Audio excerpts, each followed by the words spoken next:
When my father died, I inherited an isolated cabin he'd built in secret. I thought I'd find answers about why he abandoned us. I found something much worse. Something that was still there, waiting. But before I get to that night, let me explain how it all started. My parents divorced when I was 11 years old. It was 1997. One day my father just disappeared for a week. My mom tried to calm us down saying he was on a work trip. But when he came back, they spent the next 2 days fighting. Doors slamming. Muffled screams that my brother and I pretended not to hear from upstairs. And then he left. For good. He didn't disappear completely. He moved to a house near the harbor. But he didn't fight for custody either. And that gave us the impression that he simply didn't want to be a father anymore. We spent 15 years like that. Distant. He'd call on birthdays, but the conversations were always short and uncomfortable. The last time I spoke to him was on my 26th birthday in 2012. He sounded drunk. He apologized for being so absent, but said his life had taken a horrible turn right after the divorce. And then he said something that never left my mind. He said, "You might not understand now, Marcus, but sometimes a man has to do what's right, even if it costs everything he's built." I didn't understand. I thought it was just drunk talk. 7 months later, my mom called me in the middle of the night. All she said was, "Your father is dead. They found his body in an isolated cabin. Heart attack," they said. He was alone. No one found him for 3 days. My mom had to identify the body. She came home in a cab, completely drunk. We held the funeral a week later. Closed casket. And it was only after, when we were dealing with the inheritance, that we discovered the cabin. My father didn't have much when he died. Most of the money was gone. Only his house remained, the car, some savings, and a property no one knew existed. A cabin. Built right after the divorce on isolated land near White Pine Ridge, about 20 miles from a little town called Eagle Falls. Not even my mom knew. And she knew almost everything he did. The lawyer explained we could put the property up for sale along with the house, or transfer the deed and keep it. My mom wanted to sell immediately. Said there was probably only beef jerky wrappers and empty whiskey bottles inside. But I asked her to wait. I wanted to see for myself. My brother didn't care, so it was just me. I spent months preparing. Bought camping equipment, studied maps, waited for the region's wildfires to be controlled. Finally, in mid-November of that year, I was ready. I drove to Eagle Falls, left my car in a parking lot near a rafting company, and started the trail. 5 hours. 5 hours hiking through terrain I didn't know. Got lost twice. Had to refill my canteen with stream water and chlorine tablets that made everything taste like a swimming pool. But finally the trees started to thin out, and I saw the cabin. From a distance I expected something impressive, like a sophisticated man cave where my father could isolate himself and relax. But as I got closer, it became clear it was nothing like that. The cabin was covered in moss and mold. The entire front scratched up, probably from deer using it as a rubbing post during mating season. It had a small window with no glass or shutter, and the roof looked about to collapse. I tried the door thinking it would fall apart, but it was surprisingly solid. Thick wood, reinforced metal hinges. And when I pushed it open, I noticed something strange. There were metal panels nailed from the inside of the door. But that only caught my attention for a second or two, because when I looked at the cabin's interior, my jaw dropped. Almost every surface was covered in maps, topographic maps of the area, all heavily marked with handwritten notes, circles, arrows, dates. There was camping trash scattered everywhere, empty gas canisters from a portable stove, empty water boxes, canned food wrappers. But what shocked me most were the photographs, dozens of them, some pinned to the walls, others scattered on the table or nightstand. They were all of the same man. In the oldest photos he looked healthy. Short reddish-brown hair, wide smile, posing with friends or family. He looked happy, normal. But as the photos progressed, something changed. He got thinner. His hair grew. His posture started to change, shoulders drooping forward, spine curved. His eyes lost focus. In the last photos, he was almost unrecognizable. His hair was long and tangled. The beard reached his chest. He was naked. And the posture was all wrong. Like he didn't remember how to stand fully upright anymore. Some of the photos seemed taken without him knowing. One showed him crouching near a stream, drinking directly from the water. Another, slightly out of focus, showed him walking barefoot through the forest, his body covered in dirt. And then I noticed something more disturbing. Hair. Dense hair growing on his back, on his arms. More than should be normal. The maps had annotations everywhere. Sighted here, 3:45 p.m. Found human feces. He's feeding. He's still here. And then the one that made me freeze. Almost saw me today. Too close. The last words written in large capital letters. It became clear my father wasn't just visiting this area. He was tracking someone. I searched the cabin for more clues. And that's when I found 3 important things. First, a 12-gauge hunting shotgun in a desk drawer with a box of shells. Second, empty whiskey bottles. Exactly as my mom had predicted. And third, a mini digital recorder half hidden under a pile of old maps. I grabbed the recorder. It had dozens of audio files. I looked at the canvas cot in the corner, threw my backpack on it and pressed play. My father's voice filled the cabin. Younger, more hopeful than I remembered. He was saying, March 15, 1998. I camped at the spot where Jake disappeared. Found footprints near the stream. I know he's still around here. I'll search deeper tomorrow. Jake. The name sounded familiar. It took me a moment, but then I remembered. Jake Morrison. My father's best friend since childhood. I had a few memories of him, a tall guy, always laughing, reddish-brown hair. But he disappeared when I was a kid. My mom said he'd moved away or something. I skipped a few recordings. My father's voice, now a few months later, sounded worried. I managed to get close today. I called his name. Jake didn't react. He just looked through me, like I was part of the forest, part of the scenery. I skipped further ahead. A year later. Now his voice sounded tired. Defeated, I left food near the marked tree. He took it during the night. But I don't know anymore if I'm helping or just prolonging this. Further ahead. 5 years later. His voice trembling, he knocked on the door last night. For the first time in years. I don't know if he still recognizes me or if he just senses there's someone here. I didn't open it. I can't look at him like that anymore. I turned off the recorder. I looked at the metal plates on the door. At the reinforced panels. Everything was starting to make horrible sense. I decided to explore the surroundings before it got dark. I needed to understand what had brought my father to this specific place. I walked around the cabin for about half an hour. The forest was dense, isolated. There were no marked trails, just the heavy silence of ancient trees. And then I found them. Footprints. Barefoot. Human, technically. But the gait pattern was strange. The steps were too wide. And in some places, it looked like the person had switched to walking on all fours, because there were handprints pressed into the mud along with the feet. A strange smell hung in the air. Animal. Wet. Like wet dog, but stronger. I followed the footprints for a few minutes until they disappeared among the denser trees. I didn't go further. I went back to the cabin as the sun started to set. I went back to the cabin and locked the door. Those metal panels suddenly didn't seem like overkill. I closed the window shutter, thick wood reinforced with a metal latch on the inside. I made a quick meal on the portable stove. I had no appetite but knew I needed to eat. I loaded the shotgun, put the shells within reach, and tried to settle on the canvas cot. I couldn't. My mind wouldn't stop. The recordings echoed in my head. Those photos. The progression. The way Jake Morrison had changed. I grabbed the recorder again. Kept listening. My father's voice 10 years after starting. He doesn't talk anymore. Not like a person. Sometimes he makes sounds. Grunts. Like an animal trying to imitate human speech.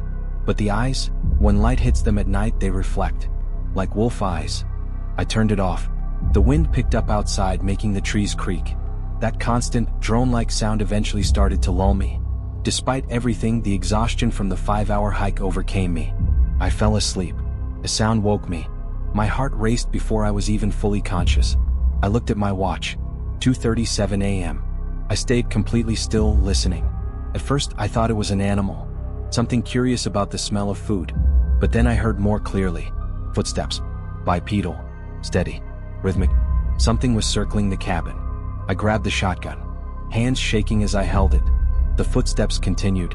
Shuffle, shuffle, shuffle. They weren't fast. They were methodical. Like whatever it was inspecting. Analyzing. I moved to the window. Hesitated with my hand on the shutter latch. I took a deep breath. I opened it. I pointed my flashlight outside. The beam cut through the darkness, illuminating the trees right ahead.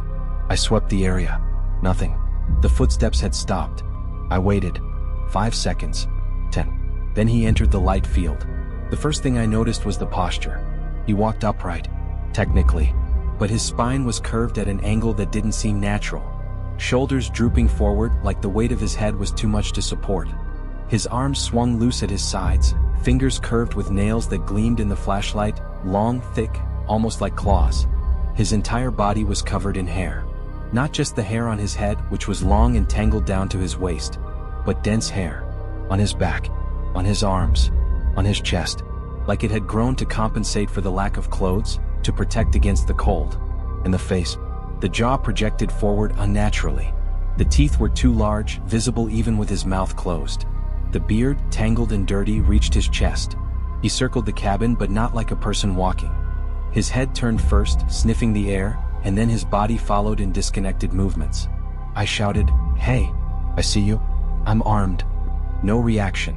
He kept walking, sideways to me, like I didn't exist. And then he stopped, completely still. For 30 full seconds he didn't move, didn't visibly breathe, just stood there, frozen like a statue. I could barely breathe. And then his eyes turned in my direction, and they glowed, like an animal's eyes on the road at night. Yellowish green reflection in the flashlight. And he sprinted. I slammed the shutter closed and backed away, pointing the shotgun at the door.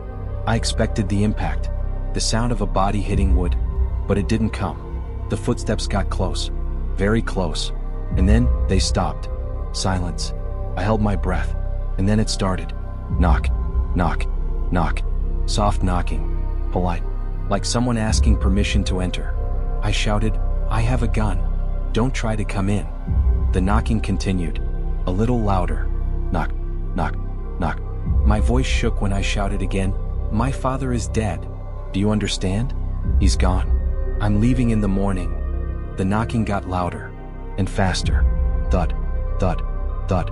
And then I realized the sound was wet, fleshy. It wasn't a hand hitting the wood. It was something bigger, at head height. Oh my God. He was banging his head against the door. Bang, bang, bang. Each impact stronger than the last. The entire door shook. Those metal panels vibrated. I shouted, "Stop. I'm not my father. My name is Marcus. He died. Do you understand? David is dead." The banging stopped. Absolute silence for a moment. And then I heard it. A voice. Hoarse. Dragging. Like vocal cords that hadn't been used in years. Like something trying to remember how human speech works. The voice said, "David." It wasn't a question. It wasn't a greeting. It was just the name. Repeated. Like it was the only word he could still form. I shouted back, "He died. Heart attack. He's gone." Silence. Then the voice again, louder, more insistent. "David, David." I started shouting. Everything coming out at once. How my father had died. How I knew nothing about what was happening here. How I didn't want to hurt anyone. How I was leaving at dawn and never coming back. The voice repeated, "David, David, David." Each time louder. More desperate. And then I remembered. The recorder. There were more recordings. More recent ones. I grabbed the recorder with shaking hands. The voice outside continued. "David, David." I searched for the last recording. Date, 3 days before my father's death. I pressed play. My father's voice filled the cabin. Exhausted. Trembling. He was saying, "Marcus, if you're hearing this, I'm already dead." I probably tried to feed him again and my heart finally gave out. "These walks are too long for a man my age." Pause. Heavy breathing in the recording. The man out there was Jake Morrison. My best friend since we were 7 years old. My chest tightened. "We came camping here in the summer of 1997. Right after you turned 11. It was just the two of us. A week in the forest. Like old times." Another pause. "Something happened to him here. I don't know what. On the 3rd day he started acting strange. Said he heard things. That he felt something watching him. I tried to convince him it was just paranoia. But then, my father's voice broke. He started to change. Literally. The posture changed first. He started walking hunched over. Said it was more comfortable that way. He stopped wearing clothes. Said they itched. Stopped talking normally. Just grunted. Tears started streaming down my face. I tried to take him back. To a hospital. Anywhere. But he ran away. Deep into the forest. And I couldn't abandon him, Marcus. Not after 30 years of friendship. The voice became firmer. I built this cabin to stay close to him. To make sure he survived. I left food. Watched from a distance. He never got better. Only worse. But I couldn't leave. Long pause. Your mother didn't understand. How could she? I couldn't tell her the truth. Who would believe it? So I let her think I was a coward. That I'd abandoned you all. The voice trembled again. And I did abandon you. I know that. I abandoned you and your brother because I chose to stay here. Taking care of something that should have died a long time ago. Silence in the recording. Then. You have my eyes, Marcus. Jake will recognize that. He'll think I'm you. Don't open the door. No matter what he does. No matter how many times he says my name. Heavy breathing. He's not Jake anymore. Not completely. But there's still something human in there. Something that remembers. And that's worse than if he died. Last pause. Leave at dawn. Sell this property. Burn the maps. Forget this place exists. My father's voice broke completely. And forgive me, son.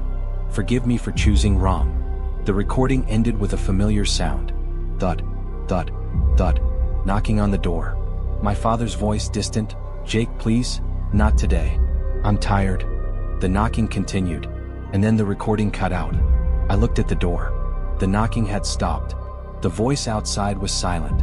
I heard footsteps. Moving away. Getting more and more distant. Until only the wind in the trees remained. I didn't sleep the rest of the night. I sat on the cot, shotgun in my lap, eyes fixed on the door. Listening. But there were no more sounds. Just the wind. And eventually, the distant song of birds announcing dawn. When the first light started coming through the cracks in the shutter, I waited another 30 minutes. Just to be sure. Then I packed everything. Fast. And still shaking. I slung the shotgun over my shoulder. Grabbed my backpack. Took a deep breath. And opened the door. The first thing I saw was the outside of the door. It was covered in something wet. Saliva probably. Mixed with dried blood. And there were strands of hair stuck to the wood, long, tangled, reddish brown. At head height. I looked around. The clearing was empty. But in the surrounding trees I saw marks. Deep scratches in the bark. Too high to be a normal animal. I didn't wait to investigate. I started walking. Fast. The hike back was the longest walk of my life. Every sound made me stop. Every movement in the trees made me spin with the shotgun ready. Shadows seemed to move in my peripheral vision. I swore I saw something following me between the trees, always keeping distance. But there was never anything when I looked directly. I walked for 5 hours. Without stopping. Without resting. When I finally spotted my car in the parking lot, I almost collapsed with relief. I threw everything in the trunk. Got in. Locked the doors. And drove. I didn't stop until I was hours away from that place. When I got home, I hadn't slept in over 24 hours. But I was still too wired to sleep. I picked up the phone and called the White Pine Ridge Ranger Station. A ranger answered. Tired voice, kind of bored. I said, I need to report something. A man living isolated in the forest near Eagle Falls. He seems sick. Possibly dangerous. There was a pause on the other end. The ranger replied, You're not the first to call about this. My stomach tightened. I asked, What? He said, We've had reports about a wild man in that area for years. At least 15 years. Maybe more. He's never hurt anyone. Just scares people. Especially because of the lack of clothes and strange behavior. I swallowed hard. I asked, My father, David, did he ever report anything like this? No, the ranger said. But someone visited that area frequently. Left supplies at specific points. Canned food. Water. Always in the same places. We figured it was some hermit taking care of himself. It wasn't. It was my father. Taking care of Jake. The ranger continued, From what you described, your father was probably trying to help a missing person. An old friend, maybe. It's noble but dangerous. I thanked him and hung up. I put the cabin up for sale 2 weeks later. I had to sell the land and structure as a package. I gave a steep discount. 70% below market value. I just wanted to get rid of it. I didn't even consider sending someone to appraise the place. I couldn't live with myself if I sent someone out there and they never came back. The property sold fast. Some investor wanting cheap land for future resale. I signed the papers, transferred the deed, and tried to forget. But you can't forget something like that. I spent 15 years thinking my father didn't care. That he'd abandoned us out of selfishness, out of weakness. But he didn't leave us because he didn't love us. He stayed because he couldn't abandon his best friend. Even when that friend stopped being human. Even when it cost him his family, his money, his life. I don't know if that was right or wrong. I don't know if I'd do the same. But I understand now. Sometimes love isn't about staying. Sometimes it's about knowing when to let go. My father never learned that lesson, and he paid for it until his last day. Jake Morrison is still in that forest. I know it. The new owner of the property called me 6 months after the sale.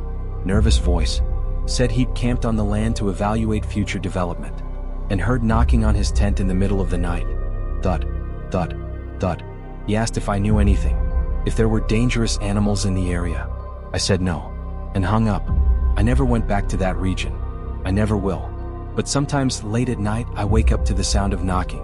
Soft at first. Knock, knock, knock. Getting louder. Thud, thud, thud. And I lie in the dark wondering if Jake still remembers my father's name, or if now he remembers mine.